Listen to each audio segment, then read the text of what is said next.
सृष्टि बचपन से ही दिखने में सुंदर नहीं थी, लेकिन अमीर बाप की बेटी सृष्टि पर उसकी माँ जान छिड़कती। मेरी बेटी कितनी प्यारी है, भगवान सबको सृष्टि जैसी बेटी दे। सृष्टि धीरे धीरे बड़ी होती है। एक दिन सृष्टि की सहेली कहती है, तू दिखने में कितनी अजीब सी है, लेकिन मैं जानती हूँ हम सब में सबसे अच्छी शादी तो तेरी ही होगी। तेरे पापा अमीर जो हैं। और बता नहीं सकते यार, दहेज तो हर कोई देता है, ये क्या ज्यादा ले जाएगी अपने पति के लिए? अरे बड़े शहर में कोठी है इसके पापा की। अरे पापा की है ना, कौन सी इसकी है? इसकी होती तब तो कोई भी लड़का इससे शादी कर लेता। अरे पापा की मतलब पापा की है तो मेरी ही है ना? किसने कहा? अब तेरी तो तब होगी ना जब तेरा भाई ना हो। वैसे भी शादी के बाद सारी प्रॉपर्टी भाई के नाम होती है। सृष्टि समझ जाती है कि उसे किसी भी हालत में माँ बाप की सारी प्रॉपर्टी को अपने नाम करना है, लेकिन कैसे? एक दिन सृष्टि का भाई शीनू कहता है, बहन क्या कर रही है? तुझसे एक बात करनी है। अरे हाँ हाँ करना, मैं तो तेरी बहन हूँ।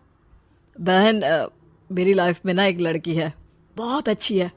मैं सोच रहा हूँ माँ और पापा से बात करूँ शादी के लिए।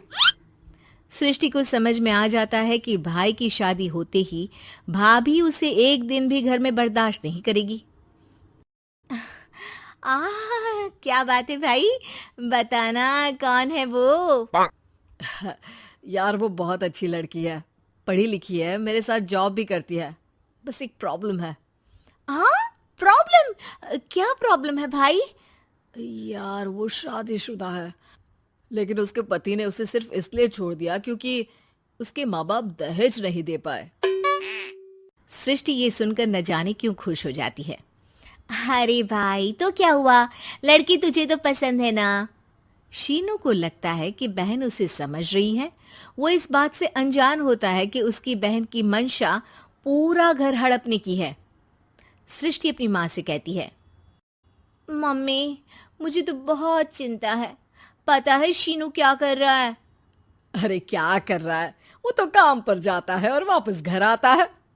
नहीं ना माँ, वो यही तो नहीं कर रहा, बाकी सब कर रहा है। आपको पता है उससे प्यार है, और वो भी एक शादीशुदा लड़की से। हैं? ये क्या हो गया?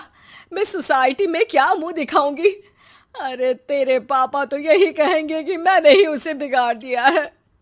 माँ देखो, मेरी बात मानो, पापा पर भी विश्वास करने की जरूरत नहीं है। अब आप ही बताओ, पापा इतनी देर घर के बाहर रहते हैं क्यों, बोलो? अरे बेटा वो तो नौकरी करते हैं ना। तू बहुत भोली है माँ, पापा का ऑफिस तो 7 बजे खत्म हो जाता है, लेकिन देखो कितनी देर से आते हैं। अरे नहीं नहीं बेटा, ऐसी कोई बात नहीं है। सृष्टि माँ को एक औरत से बात करते पिता की फोटो दिखाती है। देखो माँ कैसे हैं पापा, मैं ना कहती थी कि पापा सही नहीं है। मैं तेरे पापा से बात करूंगी, दे फोटो मुझे। ओ माँ वो तो डिलीट हो गई। लेकिन चल तूने तो देख लिया ना, पापा से बाद में बात कर लेना, और हाँ मेरा नाम बिल्कुल मत लेना। हाँ माँ। अब क्या था, सृष्टि के माँ और पिता के बीच झगड़ा होना शुरू हो जाता है। सृष्टि के मन में क्या चल रहा था कोई नहीं जानता था। एक दिन, माँ सृष्टि के लिए एक लड़का देखा है, वो लोग शाम को उसे देखने आने वाले हैं। और हाँ माँ, एक खुशखबरी, मैं और पापा मिलकर एक नया बिजनेस ट्राई कर रहे हैं। शाम को लड़का आता है, सांवले रंग का।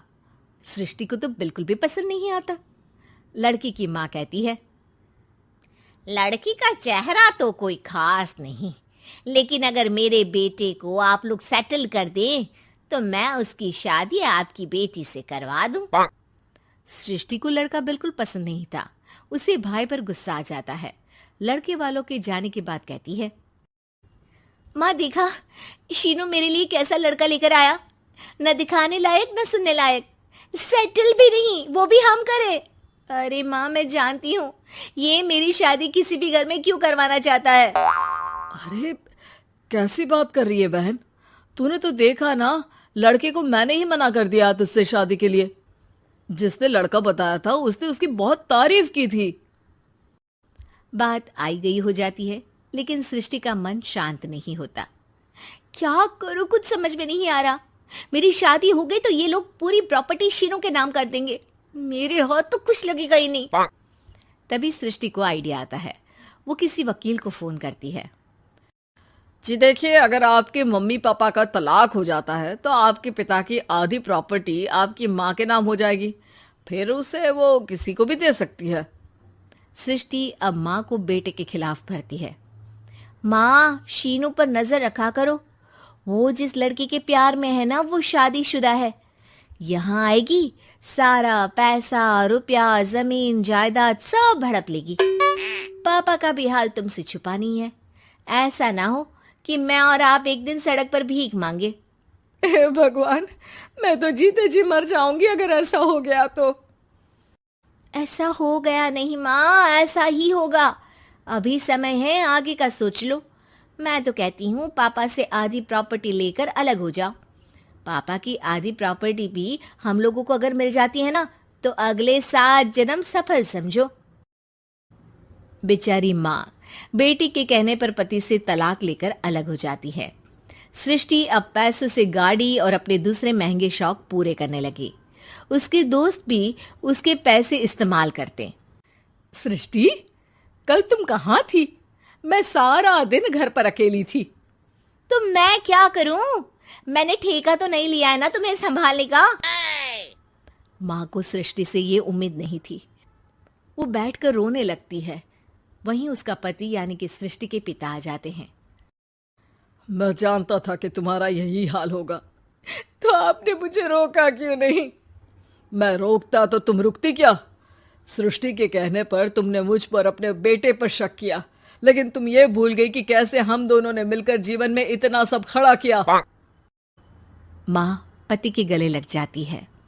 मुझे माफ कर दीजिए, मैंने आपकी कमाई का एक बड़ा हिस्सा गवा दिया। कोई बात नहीं, तुम साथ हो तो मैं ऐसी 7 प्रॉपर्टी खड़ी कर दूंगा।